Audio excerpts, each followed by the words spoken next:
চুরির ঘটনা এখন নিত্যদিনের হয়ে দাঁড়িয়েছে শিলিগুড়ি মেট্রোপলিটন পুলিশ কমিশনারেট এলাকায়। চুরি সংক্রান্ত ভুরি ভুরি অভিযোগ প্রতিদিন জমা পড়ছে বিভিন্ন থানাগুলিতে।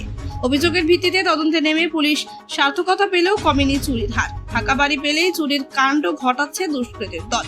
শুধু তাই নয়, রাস্তার পাশে ড্রেনের ওপরে থাকা লোহার স্ল্যাব বা ফোন, ফাঁকা জায়গায় বাউন্ডারি, লোহার গেট সবটাই এখন চোরেদের দখলে। রাত হলেই টোটো করে গ্যাস কাটার নিয়ে দেদার চুরি চালাচ্ছে চোরেরা। তাদের এমন কাণ্ডে বর্তমানে অতিষ্ঠ শহরবাসী। এমনই এক চোরের দলের দুই পান্তাকে চুরির সামগ্রী সহ গ্রেপ্তার করল এনজেপি থানার পুলিশ। গত শুক্রবার এনজেপি থানার সংলগ্ন শান্তিপাড়ার নবনির্মিত একটি বাড়িতে বেশ কিছু সামগ্রী চুরি যায়। তারপরে শনিবার এনজেপি থানায় অভিযোগ দায়ের করেন ওই বাড়ির মালিক। সেই অভিযোগের ভিত্তিতে তদন্তে নেমে ফুলবাড়ি জটিয়াখালীর দুই যুবক সুজন দাস ও এমডি রাজীবকে গ্রেপ্তার করে এনজেপি থানার সাদা পোশাকের পুলিশ।